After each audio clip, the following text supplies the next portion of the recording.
Sa isang abalang lungsod ng Maynila, kung saan ang mga gusali ay tila nag-uunahan sa taas at ang mga tao ay palaging nagmamadali, may isang lalaki na nagngangalang Adrian Mercado. Si Adrian ay 28 taong gulang, gwapo, matalino, at kilala sa kumpanya bilang isang masipag na empleyado. Araw-araw siyang pumapasok sa isang napakalaking korporasyon, ang Velasco Holdings, isa sa pinakamakapangyarihang kumpanya sa bansa. Ngunit sa kabila ng kanyang propesyonal na imahe, may isang lihim sa kanyang buhay na palagi niyang ikinahihiya. Ang kanyang asawa. Ang pangalan niya ay Lia. Isang simpleng babae. Tahimik. Palaging nakasimpleng damit. Walang mamahaling alahas. Walang kotse. Walang sosyal na kaibigan. At para kay Adrian, iyon ang kanyang pinakamalaking kahihiyan. Tuwing umaga, maagang nagigising si Lia. Siya ang naghahanda ng almusal, naglalaba, naglilinis ng maliit nilang inuupahang apartment. Habang abala siya sa kusina, si Adrian ay nakaupo lamang, nakatingin sa kanyang cellphone. Lia, wala ka bang mas maayos na isusuot? Malamig na tanong ni Adrian habang nag-aayos ng kurbata. Ganito lang po talaga ang komportable sa akin. Mahina ang boses ni Lia, may ngiti pa rin sa labi. Napabuntong hininga si Adrian. Alam mo bang may company dinner mamaya? Huwag ka nang sumama. Nakakahiya ka sa mga katrabaho ko. Parang may tumusok sa dibdib ni Lia. Ganon po ba? Maingat niyang sagot. Sige po. Hindi siya umimik pa. Hindi siya umiyak. Ngunit sa loob ng kanyang puso, may unti-unting nababasag. Sa opisina ng Velasco Holdings, ibang-iba si Adrian. Kumpiyansa. Maangas. Palaging nakangiti sa mga boss. Uy Adrian. Ang galing mo talaga, sabi ng kaibigan niyang si Marco, isa ring empleyado. Malapit ka nang mapromote ha, dagdag pa ng isa. Ngumiti si Adrian, puno ng yabang. Siyempre. Hindi ako pwedeng manatili sa baba habang buhay. Ngunit sa likod ng kanyang isipan, palagi niyang iniisip. Kapag nalaman nila kung sino ang asawa ko, pagtatawanan nila ako. Sa kabilang banda, matapos umalis si Adrian, umupo si Lia sa harap ng maliit na lamesa. Binuksan niya ang isang lumang laptop. Ilang segundo lang, nag-iba ang kanyang aura. Tinanggal niya ang simpleng salamin. Naging malamig ang tingin. Matatag. Nag-login siya sa isang account na may logo ng Velasco Holdings. Isang video call ang biglang pumasok. Good morning po, Ma'am Lia, sabay-sabay na bati ng mga executive sa screen. Tumango siya. Kumusta ang quarterly reports? Malamig ngunit mahinahong tanong niya. Stable po. Pero may ilang department na may problema sa leadership, sagot ng isang lalaki.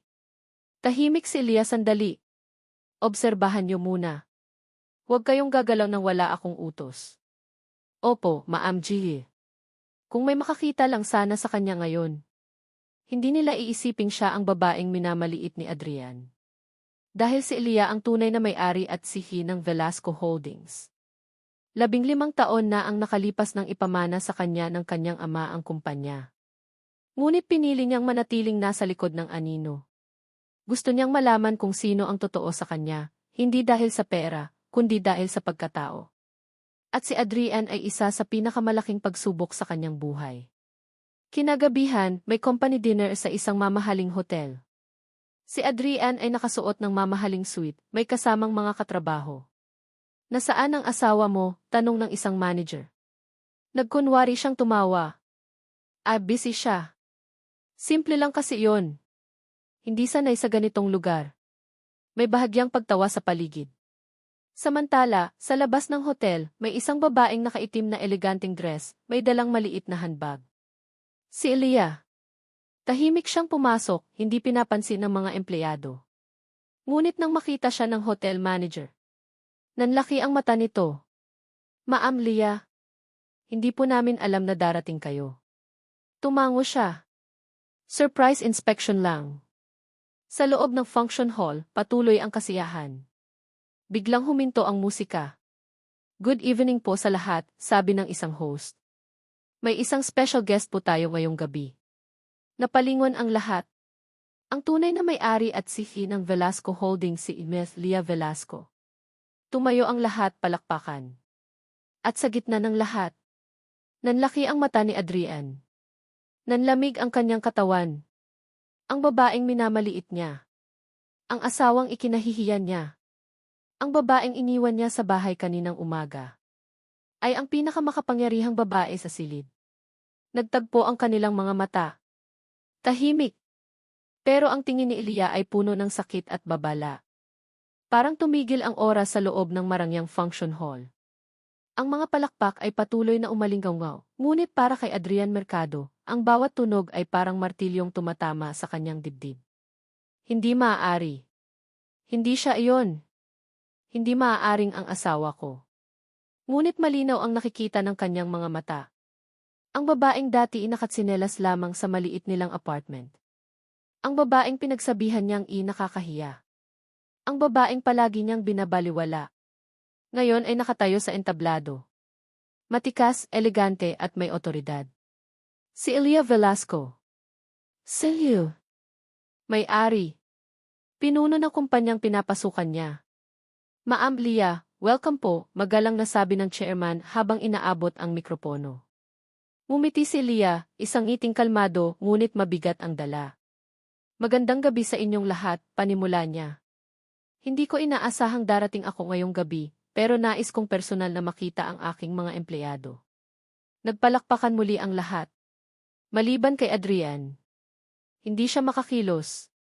Hindi siya makapagsalita. Hindi siya makatingin ng diretsyo. Parang gusto niyang lamunin ng sahig. Habang nagsasalita si Ilya tungkol sa kumpanya, sa mga plano, at sa kinabukasan, unti-unting bumabalik sa isipan ni Adrian ang mga alaala. Ang bawat salitang binitawan niya kay Ilya. Wala ka bang mas maayos na isusuot? Huwag ka nang sumama. Nakakahiya ka. Simple ka lang. Ngayon, sino ang tunay na simple? Pagkatapos ng maikling talumpati, bumaba si Ilya mula sa entablado. Nilapitan siya ng mga executive, managers, at investors. Ma'am, honor po namin kayo. Napakagaling niyo po. Salamat po sa tiwala. Si Adrian ay nakatayo lamang sa gilid, nanginginig ang kamay, pawis na pawis ang noo. Hanggang sa tumigil si Lia sa harap niya. Tahimik. Nagkatinginan sila. Hello, Adrian, mahinahong sabi ni Lia. Parang tinamaan ng kidlat ang lalaki. And ma'am. I mean. Liyak na utal niyang sagot. Napansin ng mga taong nasa paligid ang kakaibang tensyon. Kilala niyo po ba ang Sifi? Tanong ng isang manager. Ngumiti si Lia. Sagot niya. Asawa ko siya. Parang may sumabog na bomba sa gitna ng hall. Asawa? Ha? Totoo ba? Si Adrian? Namula si Adrian sa hiya. Gusto niyang magsalita. Gusto niyang magpaliwanag. Ngunit wala siyang lakas. Sa bahay na lang tayo mag-usap, malamig na bulong ni Lia. Tumango lamang si Adrian, parang batang nahuling may kasalanan. Sa loob ng kotse, tahimik ang lahat. Walang musika. Walang salita. Tanging tunog ng makina at mabibigat na hininga. Bakit hindi mo sinabi? Basag ang boses ni Adrian. Tumingin si Lia sa bintana. Kailan mo ba ako tinanong? Sagot niya, kalmado ngunit masakit. Natahimik si Adrian. Gusto kong malaman kung sino ang magmamahal sa akin, kahit wala ang pangalan at pera, dagdag ni Lia. Mukhang nakuha ko ang sagot. Parang sinaksak ang puso ni Adrian. Pagdating sa apartment, agad umakyat si Lia sa kwarto. Umupo siya sa gilid ng kama, tahimik na pumatak ang luha. Hindi dahil sa kumpanya. Hindi dahil sa kahihiyan. Kundi dahil sa pagmamahal na hindi niya natanggap bilang asawa. Samantala, si Adrian ay nanatili sa sala, hawak ang ulo. Ano ang nagawa ko? Kinabukasan, pumasok si Adrian sa opisina na mabigat ang pakiramdam. Iba na ang tingin ng mga tao sa kanya. Uy, asawa pala ng si. Grabe, swerte mo naman. Pero bakit parang hindi kayo close? Hindi siya makasagot. Sa conference room, biglang pumasok si Ilya, profesional, seryoso. Simulan na natin ang meeting, sabi niya. Umupo si Adrian, hindi makatingin. Habang tinatalakay ang mga report, napansin ni Ilya ang ilang mali, lalo na sa department ni Adrian. With Mercado, tawag niya. Tumayo si Adrian. Bakit bumaba ang performance ng team mo nitong huling quarter? Tanong niya. Ma'am, inaayos na po namin. Hindi sapat ang inaayos, putol ni Leah. Sa kumpanyang ito, resulta ang mahalaga. Tahimik ang lahat. Walang special treatment. Walang awa. Si Sharito, hindi asawa. Pagkatapos ng meeting, pinatawag si Adrian ng EC. May evaluation po kayo, sabi ng EC manager. Nanlaki ang mata ni Adrian. Evaluation? Opo. Regular po. Walang exempted. Naupo si Adrian, nanginginig. Sa bahay, sinubukan niyang kausapin si Leah. Pwede ba tayong mag-usap? Mahinahon niyang tanong. Tumingin si Leah sa kanya. Makinig ka muna, sagot niya. Sa loob ng 2 taon, pinili kitang mahalin bilang simpleng asawa. Tinanggap ko ang mga salita mo, ang pagmamaliit mo, ang pananahimik mo. Napayo ko si Adrian. Hindi ko alam, mahina niyang sabi. Hindi mo rin sinubukang alamin, sagot ni Leah. Sa sumunod na mga araw, ramdam ni Adrian ang bigat ng kanyang mga ginawa. Sa opisina, wala na siyang yabang. Sa bahay, wala na siyang boses. Habang si Leah ay patuloy na nag-obserba. Hindi siya gumaganti. Hindi siya naninira. Hinahayaan niyang ang konsensya ang umusig. 1 linggo ang lumipas. Tinawag muli si Adrian sa opisina ng C. Umupo ka, sabi ni Leah. Umupo siya. May 2 pagpipilian ka, diretso niyang sabi. Una, magpapatuloy ka sa kumpanyang ito bilang isang empleyadong kailangang patunayan ang sarili, walang koneksyon sa akin. O pangalawa, maghihiwalay tayo. Nanlaki ang mata ni Adrian. Leah, mahal kita, bigkas niya, nanginginig. Tahimik si Leah. Patunayan mo, sagot niya. Lumabas si Adrian sa opisina na luhaan. Ngayon niya lang tunay na naintindihan. Hindi lahat ng kayamanan ay pera. At hindi lahat ng babaeng tahimik ay mahina. Mabigat ang bawat hakbang ni Adrian Mercado palabas ng opisina ng C. Parang hindi lang trabaho ang nakataya, kundi ang buong pagkatao niya bilang asawa, bilang lalaki, bilang tao. Sa unang pagkakataon sa kanyang buhay, wala siyang masisisi kundi ang sarili niya. Pag-uwi niya sa apartment, tahimik ang buong lugar. Walang amoy ng nilulutong ulam. Walang tunog ng paghugas ng pinggan. Walang boses ni Leah. Umupo siya sa sofa, hawak ang ulo. Ganito pala ang pakiramdam kapag wala ang taong palagi mong binabaliwala. Kinabukasan, maagang pumasok si Adrian sa opisina. Hindi dahil may utos, kundi dahil gusto niyang patunayan ang sinabi ni Leah. Sa unang pagkakataon, hindi siya dumiretso sa mesa niya. Lumapit siya sa kanyang team. Magandang umaga, mahinahon niyang bati. Nagulat ang mga tao. Sir, okay lang po ba kayo? Tanong ng isa. Tumango siya. Simula ngayon, mas magiging maayos tayo sa trabaho. Walang sigawan. Walang yabang. Team tayo. Nagkatinginan ang lahat. Iba si Adrian ngayon. Samantala, mula sa glass wall ng kanyang opisina, tahimik na pinagmamasdan ni Leah ang lahat. Hindi siya nagsalita. Hindi siya ngumiti. Ngunit may kaunting pagtataka sa kanyang mga mata. Lumipas ang mga araw. Masipag si Adrian. Huli kong umuwi. Maaga kong pumasok. Kapag may mali, inaako niya. Kapag may tagumpay, ibinibigay niya sa team. Unti-unting nagbabago ang tingin ng mga tao sa kanya. Sir Adrian, salamat po sa pagtulong. Sir, ang galing niyo po ngayon. Ngunit para kay Adrian, iisa lang ang mahalaga. Ang mapansin ni Leah. Sa bahay, patuloy ang katahimikan. Magkasama sila sa iisang bubong. Ngunit parang magkaibang mundo. Isang gabi, nadatnan ni Adrian si Leah sa kusina. Nagluluto siya, simple, tahimik, tulad ng dati. Pwede ba kitang tulungan? Tanong niya. Sandaling huminto si Leah.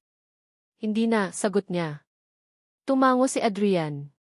Pero imbes na umalis, kumuha siya ng basahan at nagsimulang maglinis. Hindi siya nagsalita. Hindi siya humingi ng papuri. Tahimik lang. 1 linggo ang lumipas. May emergency meeting sa kumpanya. Bumagsak ang isang malaking project, isang kontratang milyon ang halaga. Nagkagulo ang lahat. Kung hindi natin maaayos to, malaking problema to, sigaw ng isang direktor. Tahimik si Leah, nakaupo sa dulo ng mesa. Mercado, tawag niya kay Adrian. Tumayo siya. Kaya mo bang akuin ito? Tanong ni Leah, diretsyo. Nanlaki ang mata ng lahat. Ito ang pinakamalaking pagsubok. Opo, sagot ni Adrian nang walang pag-aalinlangan. 3 araw. Halos walang tulog. Si Adrian ang unang dumarating at huling umaalis. Nagpresenta siya ng bagong plano. Nakipag-usap sa kliyente. Inako ang lahat ng sisi. Sa huling araw, bumalik ang kontrata. Tagumpay. Tahimik ang buong opisina. Pagkatapos, nagpalakpakan ang lahat. Tumayo si Leah. Salamat, sabi niya. Hindi bilang CA, kundi bilang tao. Nagkatinginan sila. Hindi pa rin ngiti. Pero wala na ring lamig. Kinagabihan, sa bahay, may iniwang sobre si Leah sa mesa. Binuksan ito ni Adrian. Isang sulat. Adrian, hindi kita sinusubok dahil gusto kitang saktan. Sinusubok kita dahil gusto kong malaman kung kaya mong magmahal kahit wala ang ego mo.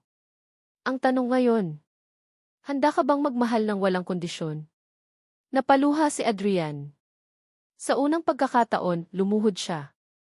Hindi dahil sa pera. Hindi dahil sa posisyon. Kundi dahil sa babae.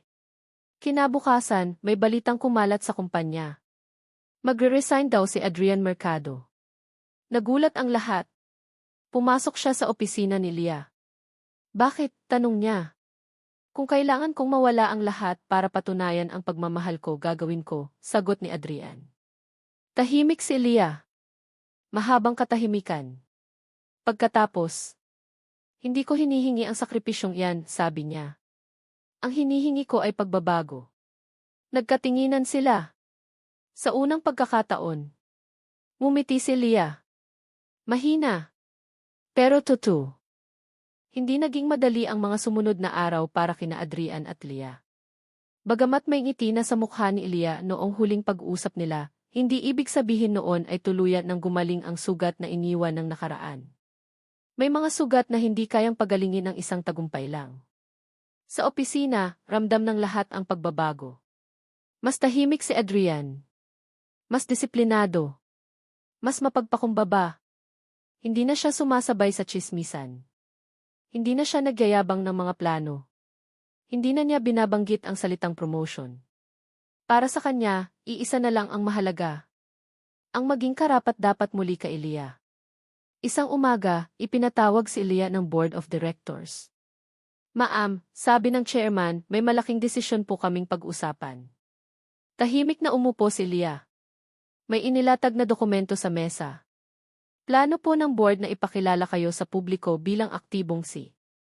Wala nang lihim. Wala nang anino. Napatingin si Leah sa bintana. Matagal na niyang alam na darating ang araw na ito. Kapag lumabas na ito, dagdag ng isa, maaapektuhan po pati personal ninyong buhay. Alam niya ang ibig sabihin noon. Si Adrian. Kinagabihan, tahimik silang naghapunan. Simple lang ang ulam. Simple lang ang mesa. May sasabihin ako, biglang wika ni Leah. Tumingin si Adrian. Magiging public na ang posisyon ko bilang si, diretsyo niyang sabi. Nanahimik si Adrian. Ibig sabihin lahat malalaman, maingat niyang sagot. Tumango si Leah. At ikaw, dagdag niya, handa ka ba? Hindi agad nakasagot si Adrian. Sa isip niya, alam niyang babalik ang mga mata ng tao sa kanya. Ang mga tanong. Ang mga hinala. Ginamit mo ba siya? Sumikat ka lang dahil sa asawa mo. Huminga siya ng malalim. Kung iyon ang kapalit ng katotohanan, sagot niya, handa ako. Tumingin si Leah sa kanya, matagal. Ilang araw lang ang lumipas, sumabog ang balita. Leah Velasco, tahimik na CEO ng Velasco Holdings, isiniwalat sa publiko. Kasunod noon. Asawa ng CEO, isa palang regular employee. Trending. Pinag-uusapan. Pinupuna. Sa opisina, nag-iba ang hangin. Uy, si Sir Adrian yan ah. Pero kaya ba talaga niya? O baka protektado lang? Naririnig ni Adrian ang lahat. Pero hindi siya sumagot. Sa halip, lalo siyang nagsumikap. Isang linggo matapos ang announcement, may dumating na external audit. Mahigpit. Walang kinikilingan. Isang pagkakamali lang, tanggal. Sa gitna ng audit, may isang issue na lumabas. Isang desisyong ginawa ng department ni Adrian noon bago pa malaman ng lahat ang katotohanan. Tinawag si Elia ng auditors. Ma'am, sabi ng auditor, may conflict of interest po dito. Tahimik ang buong room. Kung pagbabasehan po ang record, dapat managot si Ingrid Mercado. Napatingin ang lahat kay Adrian. Alam niyang ito na ang sandali. Tinayo ni Adrian ang sarili niya. Kung may kasalanan ako, malinaw niyang sabi, handa akong akuin. Nanlaki ang mata ng iba. Hindi ko ginamit ang asawa ko para protektahan ang sarili ko, dagdag niya. At kung kailangan kong umalis tatanggapin ko. Tahimik si Elia. Bumigat ang dibdib niya. Matapos ang mahabang deliberation, lumabas ang desisyon. Mercado, sabi ng auditor, may lapse sa proseso. Ngunit wala pong intensyon ng panlilinlang. Huminga ang lahat. May warning po kayo. At probation. Tumango si Adrian. Salamat. Pagkatapos ng meeting, tinawag siya ni Elia. Bakit mo ginawa iyon? Tanong niya. Alin, sagot ni Adrian. Ang pag-aalay ng posisyon mo. Tumingin siya kay Elia. Dahil ayokong isipin mong nandito ako dahil sa'yo, sagot niya. Gusto kong manatili dahil pinaghirapan ko. Tahimik si Elia. May luha sa gilid ng mata niya. Kinagabihan, umulan. Tahimik na ulan. Parang pagluha ng langit. Lumabas si Elia sa balkonahe. Sinundan siya ni Adrian. Hindi sila nagsalita. Hanggang sa... Pagod na ako, mahina niyang sabi. Pagod na akong maging matatag. Dahan-dahang lumapit si Adrian. Huwag mo nang buhatin mag-isa, sagot niya. Sa unang pagkakataon, hindi umiwas si Elia. Umiyak siya. Hindi bilang sisi. Hindi bilang mayaman. Kundi bilang babae. Ilang araw ang lumipas, gumawa ng desisyon si Elia. Isang desisyong hindi inaasahan ng lahat. Sa isang board meeting, tumayo siya. Magli-leave ako, sabi niya. Nagulat ang lahat. Personal reasons, dagdag niya. At sa labas ng opisina. Hawak niya ang kamay ni Adrian. Piliin muna natin ang isa't isa, sabi niya. Ngumiti si Adrian. Ngunit hindi pa tapos ang lahat. May isang taong hindi masaya sa kanilang pagbabalik loob. Isang executive na matagal nang may inggit. Isang lihim na plano ang nagsisimulang mabuo. At sa likod ng katahimikan, may paparating na bagyo. Tahimik ang umaga nang magising si Elia. Hindi dahil walang ingay sa paligid. Kundi dahil sa unang pagkakataon matapos ang maraming taon, tahimik ang kanyang puso. Nasa isang maliit silang beach house, malayo sa lungsod, malayo sa boardroom, malayo sa mga taong may tanong at mapanghusgang mata. Kasama niya si Adrian. Hindi bilang CEO at empleyado. Hindi bilang mayaman at mahirap. Kundi bilang mag-asawa. Habang nagtitimpla ng kape si Adrian, nakatingin si Elia sa bintana. Ganito pala ang pakiramdam ng pahinga, bulong ng isip niya. Mainit na yan, sabi ni Adrian habang inaabot ang tasa. Salamat, sagot ni Elia. Sandaling nagtagpo ang kanilang mga mata. Walang galit. Walang lamig. Ngunit may bakas pa rin ang mga sugat na hindi basta-basta nawawala. Sa Maynila, hindi naging tahimik ang Velasco Holdings. Habang naka-leave si Elia, pansamantalang pinamunuan ng board ang kumpanya. Ngunit sa likod ng katahimikan, may isang lalaking nagngangalang Victor Salazar.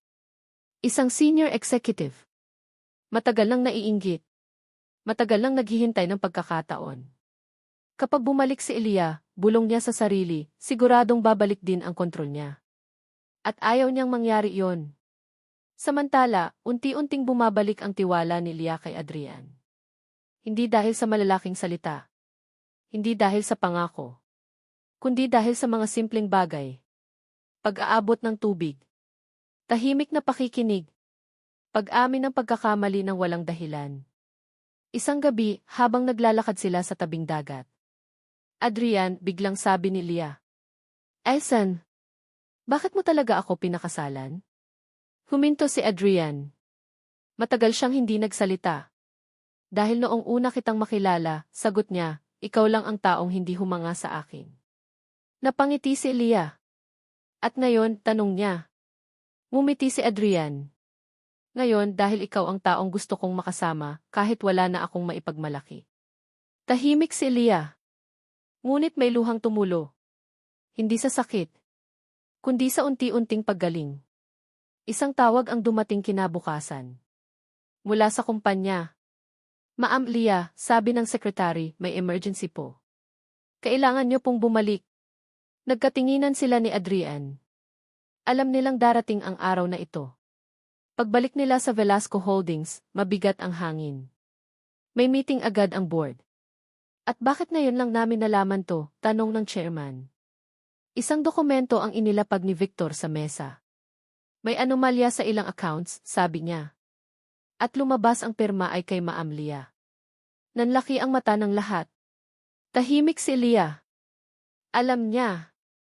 Frame up. Tinawag ang auditors.